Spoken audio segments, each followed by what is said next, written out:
Hi అండి, ఈ రోజు మనం బేబీ పొటాటో ఎలా చేసుకోవాలో చూద్దాము. ఫ్రై అన్నమాట. బేబీ పొటాటో ఫ్రై చేస్తున్నాను, నేను మీకు కూడా చూపిస్తాను. దానికోసం నేను ఒక హాఫ్ కేజీ బేబీ పొటాటో తీసుకున్నాను. ఇవి ఫస్ట్ మనం కుక్కర్లో వేసి కుక్ చేసుకున్నాము. 2 విజిల్స్ వచ్చే వరకు పెట్టుకున్నాము.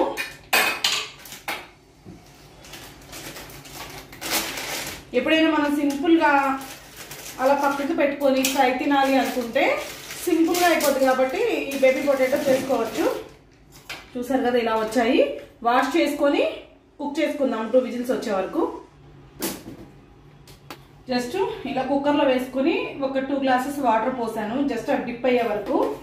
కొంచెం సాల్ట్ యాడ్ చేస్తున్నాను.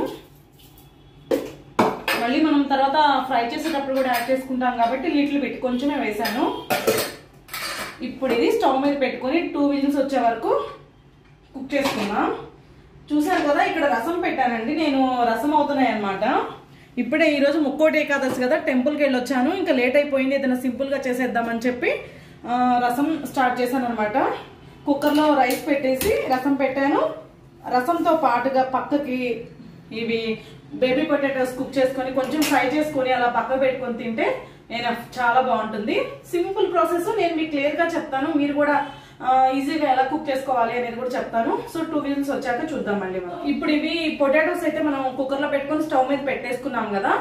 ఇది అయ్యే లోపల మనం ఒక చిన్న పౌడర్ ప్రిపేర్ చేసుకోవాలి. ఇంకా అల్లం వెల్లుల్లి కూడా దంచి పెట్టుకోవాలి. అల్లం వెల్లుల్లి అయితే నేను దంచాను అనమాట. ఫ్రెష్ గా దంచుతాను, షాప్స్ లో దగ్గర తీసుకురాను. దంచి పెట్టేశాను. ఇప్పుడు పౌడర్ చేసుకున్నాము. ఒక ప్యాన్ పెట్టుకుంటున్నాను. స్టవ్ ఆన్ చేసుకున్నాం. ఇప్పుడు స్టవ్ ఆన్ చేసుకొని అందులో కొంచెం జీలకర్ర, ఒక 1/2 టేబుల్ స్పూన్ జీలకర్ర, ఒక 1/2 టేబుల్ స్పూన్ ధనియాలు,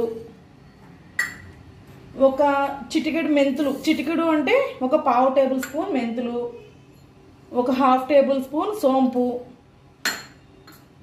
అలానే ఒక 1 or 2 ఇంచెస్ దాల్చిన చెక్క ఇలా పీసెస్ లాగా ఉంది వేసాను. ఒక 3 లవంగాలు, అలానే వీటితో పాటుగా కొంచెం మిరియాలు కూడా వేసుకుందాము. ఒక 1/2 టేబుల్ స్పూన్ మిరియాలు వేసాను. వీటితో పాటుగా ఫైనల్గా ఎండుమిర్చి యాడ్ చేసుకుందాము. ఒక 5 లేదా 6 ఎండుమిర్చి యాడ్ చేశాను. ఇప్పుడు ఇవి లో ఫ్లేమ్లో వేయించుకుందాం. చూసారు కదా, ఆల్మోస్ట్ వేగాయి. మిర్చి కూడా కలర్ మారాయి. ఇవి చల్లారిన తర్వాత మిక్సీ పట్టుకుందాము. సో స్టవ్ ఆఫ్ చేశాను. మంచిగా వేగాయి అన్నమాట. చూడండి, పొగ వస్తుంది. కొంచెం ఆరిన తర్వాత మిక్సీ పట్టుకుందాము. నెక్స్ట్ ప్రాసెస్ ఏంటనేది చూద్దాము. చూసారు కదా, ఒక విజిల్ అయితే వచ్చింది. జస్ట్ ఇంకా 1 more విజిల్ అనమాట. ఇంకో విజిల్ లాగానే స్టవ్ ఆఫ్ చేసుకుందాము. ప్రెజర్ పోగానే పీల్ తీసేసుకొని ప్రాసెస్ స్టార్ట్ చేద్దాము. జస్ట్ సెకండ్ విజిల్ కూడా వచ్చింది. స్టవ్ ఆఫ్ చేద్దాం. ఇంకా అయిపోయాయి. ఇప్పుడు మిక్సీ పట్టుకుందాము.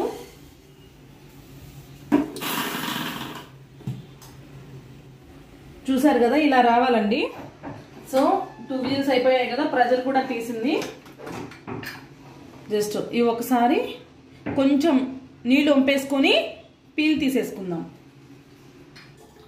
సో ప్రెజర్ పోయాక ఇలా అన్ని పీల్ తీసి పెట్టుకున్నాను అనమాట. ప్యాన్ తీసుకొని ఒక 4 టేబుల్ స్పూన్స్ ఆయిల్ వేసుకున్నాను. ఆయిల్ అయితే ఒక 3 to 4 టేబుల్ స్పూన్స్ ఈజీగా పడుతుంది. ఎందుకంటే మళ్ళీ కొంచెం ఫ్రై చేయాలి కదా, పడుతుంది. ఒక 4 to 5 టేబుల్ స్పూన్ ఆయిల్ తీసుకున్నాను. ఆయిల్ కొంచెం హీట్ అయిన తర్వాత అల్లం వెల్లుల్లి పేస్ట్ యాడ్ చేసుకుందాము.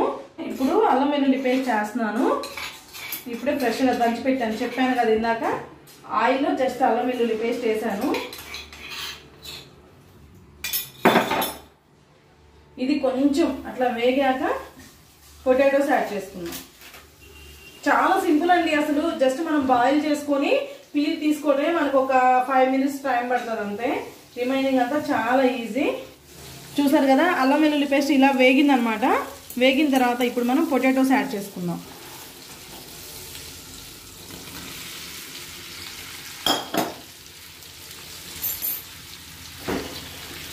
లో ఫ్లేమ్లో పెట్టుకొని మంచిగా ఫ్రై చేసుకోవాలి. ఇప్పుడు ఇందులో కొంచెం మనం కరివేపాకు, ఉప్పు యాడ్ చేసుకుందాం.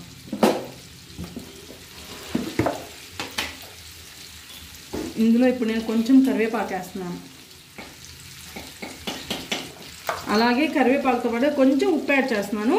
నేను ఇందాక కొంచెం ఉప్పు యాడ్ చేశాను బాయిల్ చేసుకునేటప్పుడు, ఇప్పుడు కొంచెం యాడ్ చేశాను. మళ్ళీ సాల్ట్ అయితే ఎక్కువ పట్టదు, చూసుకొని జాగ్రత్తగా యాడ్ చేసుకోండి. ఒక్కసారి కలుపుకుందాం.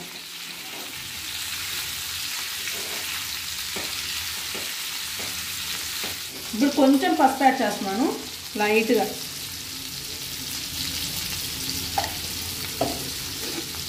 కలుపుకోవటం మాత్రం నెమ్మదిగా కలుపుకోండి. ఆల్రెడీ కుక్ అయి ఉన్నాయి కాబట్టి కొంచెం గట్టిగా కలిపితే పేస్ట్ అయిపోద్ది. సో చూసారు కదా, ఫ్రై అయిందండి. ఇలా గోల్డెన్ బ్రౌన్ కలర్ వచ్చే వరకు ఫ్రై చేసుకోవాలి. చక్కగా ఫ్రై అయిపోయింది. సో మనం ఇందాక పౌడర్ చేసి పెట్టుకున్నాం కదా, ఇప్పుడు ఈ పౌడర్ అయితే వేసేసుకున్నాము. జస్ట్ ఇది వేసిన తర్వాత ఒక్కసారి జాగ్రత్తగా కలుపుకోవడమే. కలుపుకోవడం మాత్రం జాగ్రత్తగా కలుపుకోవాలండి. ఆల్రెడీ కుక్ అయి ఉంటాయి కాబట్టి చిదిరిపోయే ఛాన్స్ ఉంటుంది. చూసారు కదా అసలు కలర్ ఎంత బాగా వచ్చేసిందో పౌడర్ యాడ్ చేయగానే. అంతే అండి, సింపుల్. ఇంకా ఒక 2 నిమిషాలు ఈ పౌడర్ అంతా ముక్కలకి పట్టేలాగా ఉంచుదాము.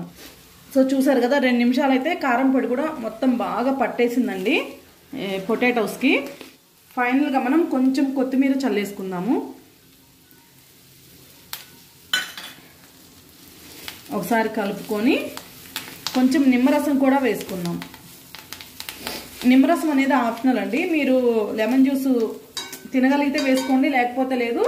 బట్ పొటాటోస్లోకి మాత్రం నిమ్మరసం వేస్తేనే బాగుంటుందని నా ఒపీనియన్. జస్ట్ ఒక హాఫ్ నిమ్మ చెక్క తీసుకుంటున్నాను. హాఫ్ నిమ్మ చెక్క తీసుకొని ఇలా స్క్వీజ్ చేసేద్దాం. ఒక్కసారి కలుపుకొని స్టవ్ ఆఫ్ చేసుకోవడం.